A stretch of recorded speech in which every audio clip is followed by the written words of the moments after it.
بسم اللہ الرحمن الرحیم الحمد للہ رب العالمین والصلاة والسلام علی اشرف الانبیاء والمرسلین نبینا محمد وعلی آلہ وصحبہ اجمعین رب اشرح لی صدری ویسر لی امری واحلل عقدۃ من لسانی یفقہوا قولی۔ آؤ قرآن و نماز سمجھیں آسان طریقے سے۔ اس کے 24ویں سبق کے لیے میں آپ کو خوش آمدید کہتا ہوں۔ اس میں ہم آیت الکرسی کا پہلا آدھا حصہ پڑھیں گے۔ گرامر میں مزید فی کا پہلا باب، سبح اور اس کے وزن پر آنے والے مزید افعال سیکھیں گے، کچھ نکات بھی لیں گے دلچسپ، اور اس طرح سے انشاءاللہ اس سبق کے ختم پر ہم تقریباً 164 الفاظ سیکھ لیں گے جو قرآن کریم میں تقریباً 45,000 بار آئے ہیں۔ یاد رکھیے ہم کو 78,000 تک پہنچنا ہے۔ آیت الکرسی کا تعارف لیتے ہیں۔ آیت الکرسی کے بارے میں جو کہ سورہ بقرہ کی 255ویں آیت ہے، اس کے متعلق اللہ کے رسول صلی اللہ علیہ وسلم نے بہت اہم باتیں بتائی ہیں۔ مثلا یہ قرآن کی سب سے عظمت والی آیت ہے، اور جو شخص ہر فرض نماز کے بعد آیت الکرسی پڑھتا رہے گا اس کے جنت میں داخلے پر موت کے سوا کوئی رکاوٹ نہیں ہے۔ اسی طرح جس گھر میں آیت الکرسی پڑھی جائے شیطان اس سے دور رہتا ہے۔ سونے سے پہلے یہ آیت پڑھ لے تو اللہ کی جانب سے ایک فرشتہ حفاظت کے لیے مقرر ہوتا ہے۔ اور پانچویں بات، یعنی ان احادیث کو دیکھا جائے تو اس طرح سے اس کو روزانہ کم از کم 6 بار پڑھنے کی ترغیب ہے، یعنی فرض نمازوں کے بعد۔ اور کتنی خوش قسمتی کی بات ہے کہ اگر کوئی اس کا اہتمام کر لے تو جیسے ہی اس کی موت ہوئی گویا وہ جنت میں داخل ہو گیا۔ تو اس کا ضرور اہتمام کرنا چاہیے، اور سونے سے پہلے کون نہیں چاہتا کہ اس کے لیے حفاظت کے لیے ایک فرشتہ مقرر ہو۔ تو روزانہ کم از کم 6 بار پڑھنے کی ترغیب ہے۔ اس آیت کے تقریباً 10 جملے ہیں۔ کھول کے غور کیجئے کیا کہے تو ہم کہیں گے سمجھنے کے لیے 10 جملے ہیں، اور ہر جملے میں اللہ کی 1 یا 2 صفتوں کا بیان ہے۔ تو جب بھی آپ اسے پڑھیں یا سنیں تو ان جملوں پر غور کرتے ہوئے پڑھیے تاکہ اللہ کی عظمت ہمارے ذہن میں بیٹھے، اس سے ہمارا تعلق مضبوط ہو، اسی سے امید، اسی پر بھروسہ اور اسی کا ڈر دل میں بیٹھے۔ یہ کیفیت جتنی زیادہ نصیب ہوگی اتنی ہی ہم میں مایوسی ختم ہوگی، دوسروں کا ڈر ختم ہوگا، اور زندگی میں قناعت آئے گی، اور سب سے یہ کہ آخرت اچھی ہوگی۔ تو ہم شروع کرتے ہیں آیت الکرسی۔ اعوذ باللہ من الشیطان الرجیم۔ اللہ لا الہ الا ہو الحی القیوم۔ اللہ نہیں کوئی معبود سوائے اس کے، وہ زندہ ہے، تھامنے والا ہے۔ اللہ لا الہ نہیں کوئی معبود الا ہو سوائے وہ یا سوائے اس کے، یہ تو آپ کو معلوم ہے۔ الحی یعنی زندہ، حی یعنی زندہ، اور قیوم یعنی تھامنے والا۔ الحی یعنی زندہ اور القیوم یعنی تھامنے والا۔ کیا مطلب ہے؟ پہلی بات، اللہ لا الہ الا ہو، کوئی الہ نہیں، یعنی کوئی ہستی نہیں۔ الہ کا مطلب ہے جس کی پرستش کی جائے، جس کی اطاعت کی جائے، اور جو ساری ضرورتوں کو پورا کرتا ہو۔ تینوں معنوں کو سامنے رکھیے۔ اللہ تعالیٰ نے کہا جیسے قرآن میں پرستش کی جائے تو ہم کو معلوم ہے، افرأیت من اتخذ الہہ ہوا، کیا تم نے اس کو دیکھا جس نے اپنی خواہش نفس کو الہ بنا لیا، یعنی اس کی بات سنتا ہے اپنی خواہش کی۔ تو جس کی اطاعت کی جائے وہ بھی الہ ہے، اور جو ضرورتوں کو پورا کرتا ہو وہ بھی الہ ہے۔ تو کوئی الہ نہیں سوائے اللہ کے۔ الحی، حی کا مطلب زندہ ہے، ال کا مطلب ڈیفینیٹ آرٹیکل ہے نا، the یا وہ خاص یعنی واقعی۔ الحی صحیح معنوں میں یا کمپلیٹ معنوں میں یعنی جو ہمیشہ سے زندہ ہے اور ہمیشہ زندہ رہے گا۔ اس صفت کی عظمت کو سمجھنے کے لیے تھوڑی دیر کے لیے تصور میں 100 سال پیچھے جائیے، 1000 سال پیچھے جائیے، لاکھ سال، کروڑ سال۔ اللہ تعالیٰ اس وقت بھی زندہ تھا اور اس سے پہلے بھی۔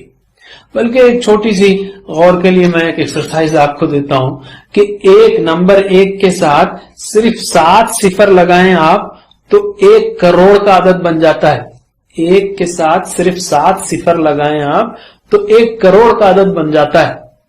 اگر سارے سمندروں کے پانی کو سیاہی بنا کر صفر لکھتے چلے جائیں ہم تو کتنا عظیم عدد نکلے گا۔ اس عدد والے سال سے بھی پہلے اللہ تعالیٰ زندہ تھا، سبحان اللہ، اور اسی طرح آگے سوچتے جائیے اللہ تعالیٰ ہمیشہ زندہ رہے گا۔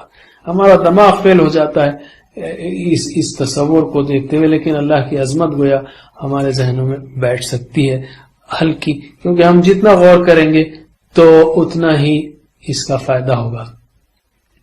القیوم یعنی سب کو تھامنے والا۔ صرف زمین ہی کا تصور کیجئے، 12,000 کلومیٹر کا یہ گلوب ہے، پانی کی سطح، پانی کو سطح پہ لیے ہوئے کائنات میں بالکل لٹک رہا ہے، معلق ہے، بلکہ سطح کی 1500 کلومیٹر فی گھنٹے کی رفتار سے گھوم رہا ہے اور 225 کلومیٹر فی سیکنڈ کی رفتار سے، طوفانی رفتار سے سورج و کہکشاں کے ساتھ کسی انجان رخ پر چلا جا رہا ہے۔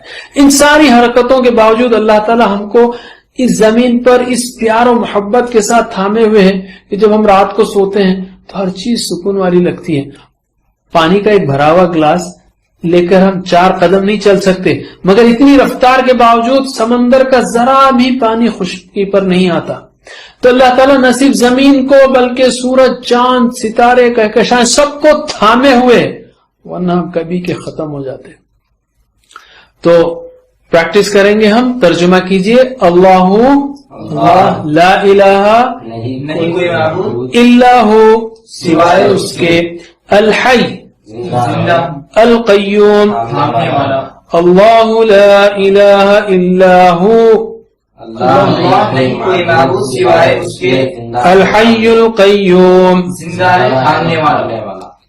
لا تأخذه سنة ولا نوم، نہ اسے آتی ہے اونگ اور نہ نیند۔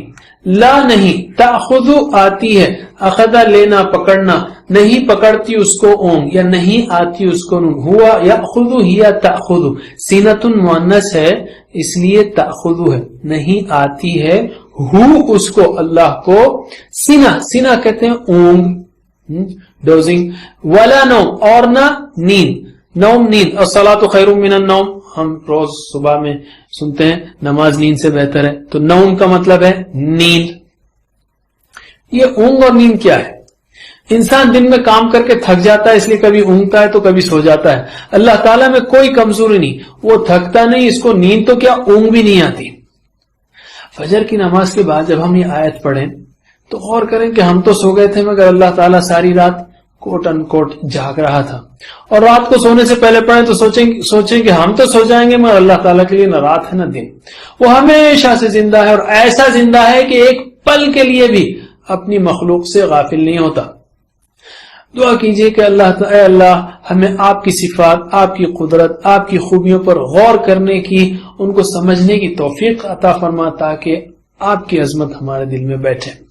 ترجمہ کیجئے، لا تأخذہ، نہ سے آتی ہے، سینۃ ولا نوم، پھر سے لا تأخذہ سینۃ ولا نوم، لا تأخذہ سینۃ ولا نوم، لہو ما فی السماوات وما فی الارض، اسی کا ہے جو آسمانوں میں ہے اور جو زمین میں ہے۔ لہو اسی کا، یہ تو آپ جانتے ہیں، ما یعنی جو، فی السماوات، سما سنگولر ہے آسمان، سماوات پلورل ہے، السماوات یعنی آسمانوں میں، وما فی الارض اور جو فی الارض زمین میں ہے۔ سما اور ارض یہ دونوں کئی بار آئے ہیں، 300 سے زیادہ بار سماوات، اور ارض جو ہے 400 ساڑھے 400 بار، یعنی قرآن کے اگر 600 صفحات ہیں تو 300 جوڑیاں کھلتی ہیں آپ کے سامنے، ایک وقت میں ایک جوڑی کھلتی ہے نا، تو 300 جوڑیاں، گویا ہر جوڑی پر ایک بار اوسطاً زمین و آسمان کا ذکر آپ کو ملے گا. اسی کا ہے جو آسمانوں میں ہے اور جو زمین میں ہے. ارض کا مطلب زمین. ویسے انگلش کا ارتھ یہ ارض ہی کے یعنی وہ دونوں جو ہے لگتا ہے یا عربی سے انگلش میں گیا ہے انگلش سے عربک میں آیا ہے. سما آسمان کو کہتے ہیں اور اس کی جمع ہے سماوات. ہمارے اوپر آسمان ہے اور نیچے زمین، مگر ہم بالکل یا بہت کم یہ دونوں پر غور کرتے ہیں، جبکہ ان دونوں کا ذکر قرآن میں تقریباً 700 بار اور اس آیت میں آیت الکرسی میں ان دونوں کا 2 بار ذکر آیا ہے. اس لیے ان پر بار بار اور نئے نئے انداز سے غور کرنے کی ضرورت ہے. اپنے ذہن پر زور ڈال کر آسمان کے بارے میں سوچئے. زمین جیسے بادل، ہوا، چاند، سورج، شمسی نظام، کہکشائیں، اس جیسی کروڑوں کہکشائیں آسمانوں میں گھوم کر زمین پر آئیے. اس زمین پر بسنے والے انسان، جانور، پرندے، کیڑے مکوڑے، پانی کی مخلوقات، زمین کے اندر سونا، چاندی، تیل، کھولتا ہوا لاوا، یہ سب اللہ تعالیٰ کا ہے اور اسی نے بنایا ہے. غور کرتے رہیے اس پر. ہم کہیں گے اے اللہ ہم کو آسمانوں اور زمین کے بارے میں جو جدید سائنسی تحقیقات ہو رہی ہیں اس کو اس نیت سے پڑھتے رہنے کی توفیق دے کہ اس غور کے نتیجے میں تیری عظمت، تیری ہیبت اور تیری محبت ذہن میں بیٹھ جائے. یہ غور کرتے رہیں گے نا تو کئی فائدے ملیں گے. مثلا جب ہر چیز اسی کی ہے تو ہم بھی کیوں نہ اسی کے ہو جائیں، اسی پر ایمان لائیں، اسی کی عبادت اطاعت کریں. یہ گھر، سامان، آفس، پیسہ وغیرہ جو کچھ مجھے اور دوسروں کو ملا ہے حقیقت میں سب اسی کا ہے، اسی کا دیا ہوا ہے. یہ یقین دل سے حسد، حرص، بخل ختم کر دے گا. نہ محرومی کا افسوس، نہ کھونے کا ڈر. اور جب سب کچھ اسی کا ہے تو پھر ہم اس کا نقصان نہیں کریں گے. کسی کا نقصان تو پھر ہم کسی کا نقصان نہیں کریں گے. اگر ہم کسی جگری دوست کے گھر جائیں تو کیا اس کے گھر کے سامان کو توڑیں گے، پھوڑیں گے؟ جب یہ ساری کائنات اسی کی ہے اور سارے انسان اسی کے ہیں، چاہے غیر مسلم ہوں، تو کسی کا نقصان کیوں کریں ہم؟ کیونکہ وہ بھی اللہ کی ملکیت ہیں. چلیے پریکٹس کیجئے. لہو ما فی السماوات، اسی کا ہے جو آسمانوں میں ہے، وما فی الارض، اور جو زمین میں ہے. ترجمہ کیجئے. لہو اسی کا ہے، ما جو، فی السماوات آسمان میں ہے، وما اور جو، فی الارض زمین میں. لہو ما فی السماوات وما فی الارض، اسی کا ہے جو آسمان میں ہے اور جو زمین میں ہے. من ذا الذی یشفع عندہ الا باذنہ، کون ہے وہ جو سفارش کرے اس کے پاس مگر اس کی اجازت سے. من کا مطلب کون ہے؟ من ربو کا، کون ہے تیرا رب؟ قبر کا سوال یاد ہے آپ کو پچھلے کورس میں. من کون ہے؟ ذا الذی، مختصر اس کا ترجمہ یاد رکھ لیجئے، وہ جو. من ذا الذی کون ہے وہ جو، یشفع سفارش کرے، ریکمنڈیشن کرے، انٹرسیشن کرے، سفارش کرے، یشفع شفاعت کرے، عندہ اس کے پاس، عندہ اس کے پاس، الا مگر، بِإِذْنِهِ اس کی اجازت سے. اذن کہتے ہیں اجازت کو، بی یعنی سے، بِإِذْنِهِ بِإِذْنِهِ اس کی اجازت سے. کیا مطلب ہے؟ مطلب یہ ہے کہ دنیا کی طرح وہاں دھوکہ، چاپلوسی، جھوٹی سفارش کا کوئی موقع یا چانس ہی نہیں رہے گا. اللہ کے پاس وہی سفارش کر سکے گا جس کو اللہ نے اجازت دی ہو، اور اسی کے لیے سفارش کر سکے گا جس کے لیے اللہ نے اجازت دی ہو. اس لیے ہم کو اللہ کو راضی کرنے کی فکر کرنی چاہیے اور اس کے رسول صلی اللہ علیہ وسلم کی اطاعت کرنی چاہیے. اے اللہ، ہم کہیں گے ہم کو آپ صلی اللہ علیہ وسلم کی اتباع کی یعنی محبت کے ساتھ اطاعت کی توفیق دے، اور ہم کو رسول اللہ صلی اللہ علیہ وسلم کی شفاعت نصیب کر. ترجمہ کیجئے. من کون ہے؟ ذا الذی وہ جو، یشفع عندہ اس کے پاس، الا مگر، بِإِذْنِهِ اس کی اجازت سے.